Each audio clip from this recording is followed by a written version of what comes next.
Hey, hey, everyone. So I'm going to talk about the 10th place team in the WNBA, the Los Angeles Sparks. Right now they are 2-7. The Sparks are in the league. The Sparks have been coming off some tough games. You know, they fell the dream in 3-1. Then they fell the Aces 82. They beat the Mystics 70-68. They fell the Indiana Fever 78-73. They fell the Dallas Wings 80-43. They fell the Indiana Fever. They beat the Indiana Fever 82. They fell the Sky 83-73. They fell the Mercury 87-68 and 86-62. They lost to the Mets. But then on those last couple of games, most of the games have been pretty competitive. The first game got a little bit out of hand, slightly bit out of hand, but most of the games have been pretty decent games, competitive games. Since last couple. And they do have to play one on Friday night on Ion at 10 Eastern. And they play one against the Spurs. They play one against the Aces. So they have a tougher schedule, a little bit of a tough schedule. They play the Storm again. Then they go back to play the Lynx. So they don't have a ton of favorable games, unless maybe they play the Wings, which the Wings are a little bit favorable. But otherwise, they really don't have the most favorable schedule quite yet. They're playing a tough schedule right now. So maybe now, who knows? Maybe the game against Wings isn't super favorable for them.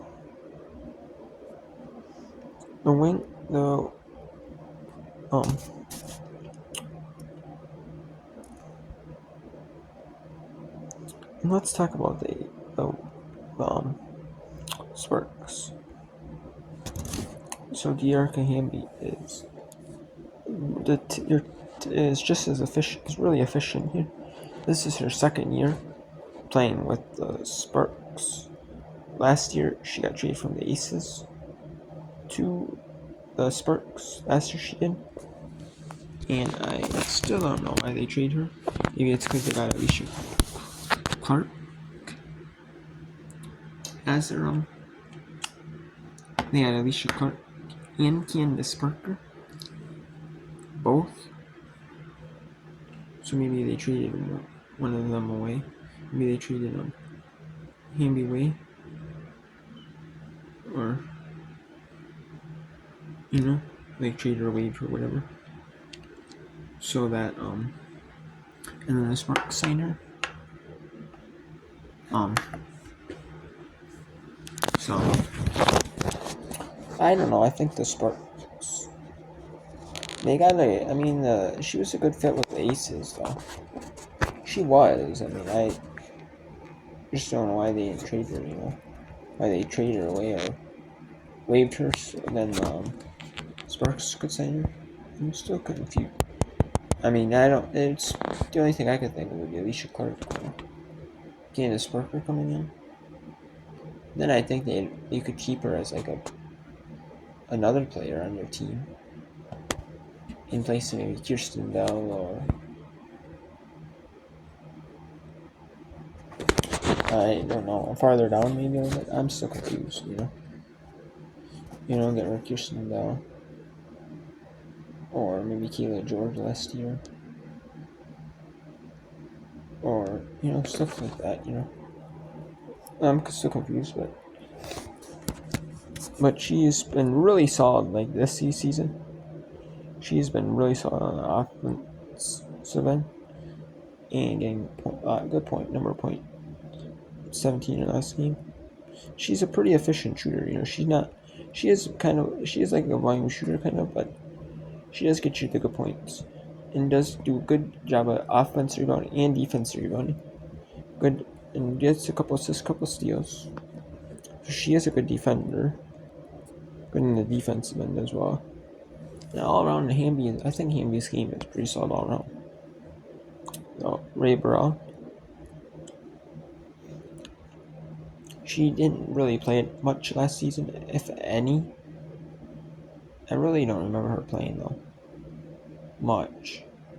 And now this year she's been pretty solid though. She's hasn't had the same. I mean, when you've had a year off, and you're not really playing, she may have lost a little bit because she went straight into college from the WNBA, the WNBA from college. She may have like a little bit of, rhythm stuff from college, that might help you, Then coming in like a year where you haven't played for like almost a whole year, cold, Maybe she played overseas. I'm not really sure, but now Malaysia Clinton is efficient player. I mean they are pretty solid. Not the most efficient last game, only 2 of 8, but does do the little things. Like is a solid defender. 2 steals in last game. But did have some fouls. Malaysia had 4 fouls in their last game, so that hurt them a little bit. But so that's why Malaysia wasn't able to play a ton of minutes. Only played 22 minutes, but Kia Nurse had that similar trouble. No, not really actually. It just wasn't Kia's name, I guess. 210 over 5. So it's like, I kind of like, Kia Nurse's game. Honestly, she's bounced around a lot in the league, but she played in the New York. She's drafted, I believe, by the Liberty. She played for Liberty for a while. Got cut by the Liberty. Then went to the Mercury. Got cut by them. Played for the season. I think it was a season. Maybe it was 2. I know it's for sure 1. And then she wasn't able to play really much ton there. Went to Seattle. Played well last year. Played well for Seattle team that struggled. I was playing well for Sparks team that struggled. I just don't know why she's not getting a lot of playtime. Lexi Brown. She's playing solid. She's a solid defender. She's solid on the defense then.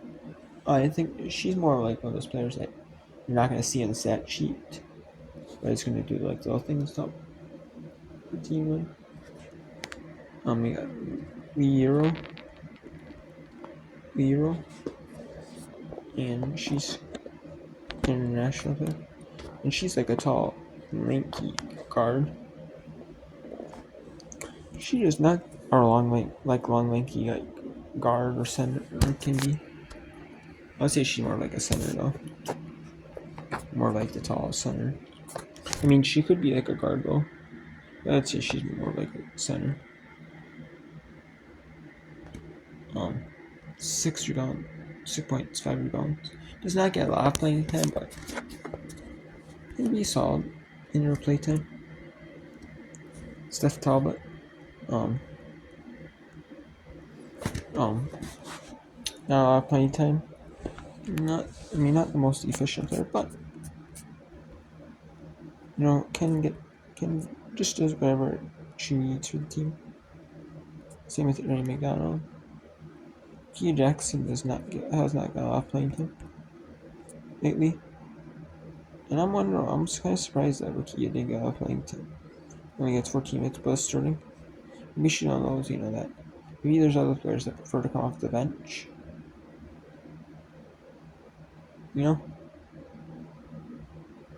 And so they have Rakia Jackson starting, and the other players come off the bench, and maybe start the first quarter and the third quarter.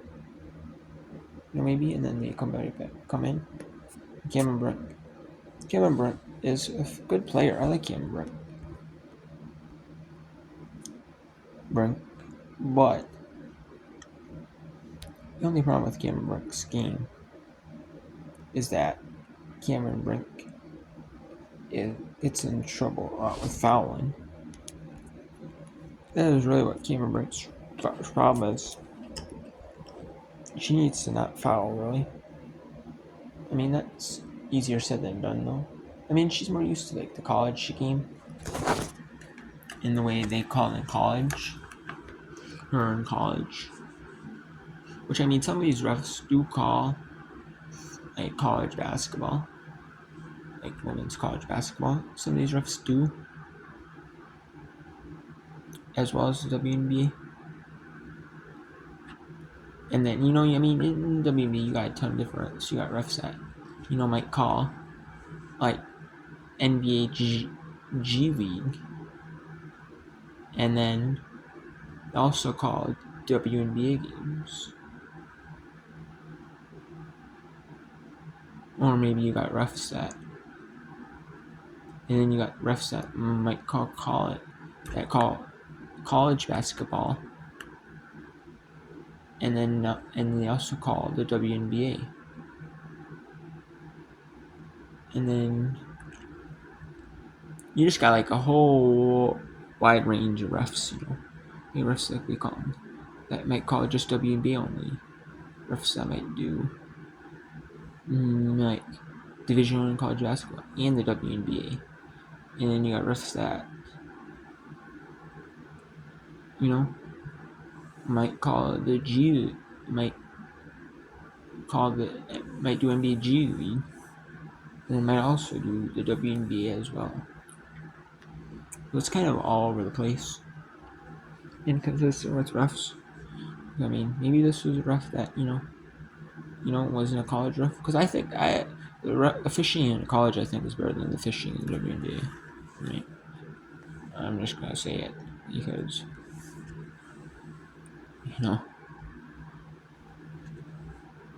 but I mean, but Cameron Brent, just needs to not foul, so much. That's the problem with her game. She gets in trouble with the fouls a lot, and then Zaya Cook, had some playtime when Brent was late. Brent had 2 personal fouls in the first half, and then in the second half, Cameron Brent in the third, especially at third quarter, Cameron Brent got 3 personal fouls in like a few minute time span, and she had to go to the bench and sit for most of the third quarter, and then some of the fourth, and then she came in and got a foul, and she knew it too. So, and then Zaya came in late to play for her, but I think the Sparks are going to be good. Yeah, I think the Sparks can be good. I don't know if this year's going to be their year though. If Cameron Brent can develop without fouling, and actually learn to play without fouling, and develop into like a solid center for them, I think she could end up being like a solid player for them. That's the only thing I think she needs to learn is just play without fouling. She can get some more play time, and get more minutes on the court, each game. Because they've been liking her as the starter. It's just that she's been just fouling. So she can not do that. I think she can have a good impact in there. You got a solid players. You got a solid list of players.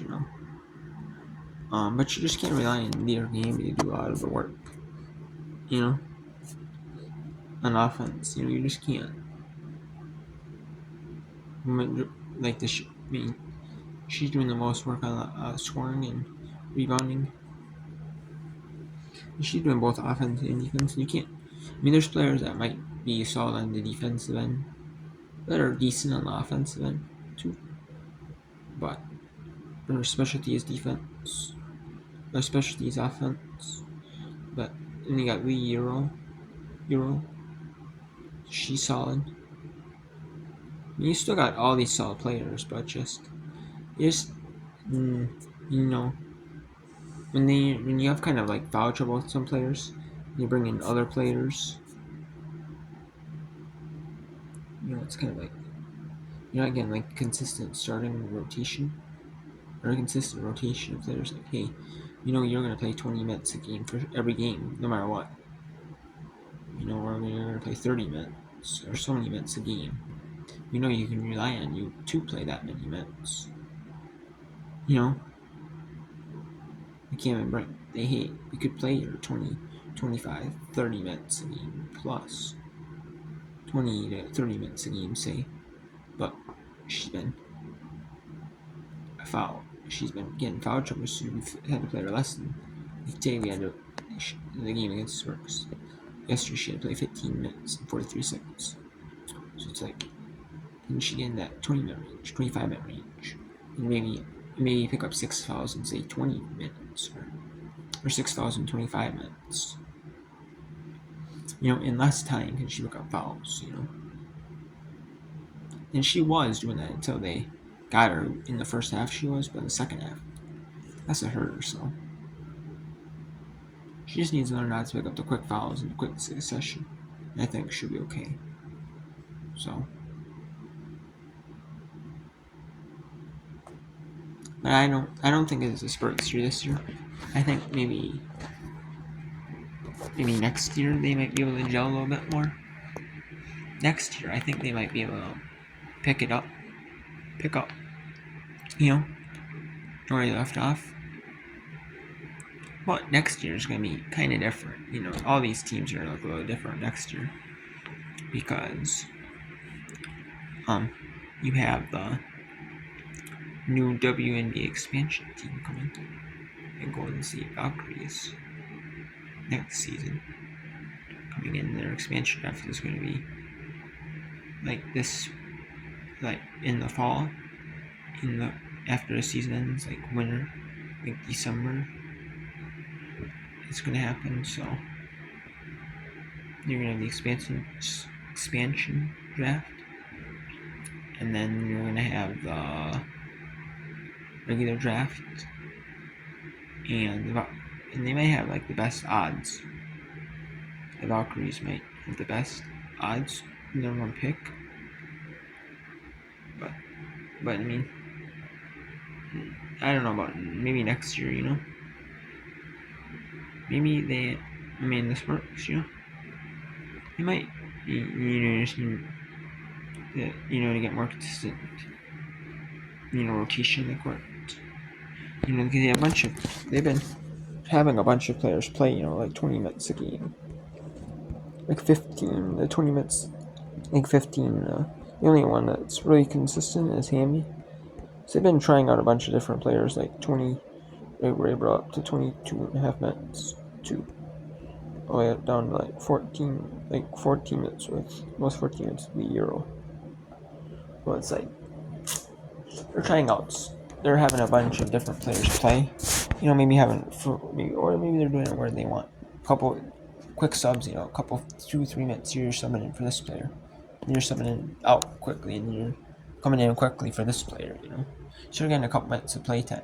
You might be getting, say, 3-4 minutes of playtime, then getting a rest. And you're coming in like a couple minutes later for this player. So maybe that's their strategy, but I think maybe they're just trying out things. But maybe when they can get more consistent rotation again, I think they can, might be a little more solid, Or maybe they just need time to gel, too, playing their current rotation.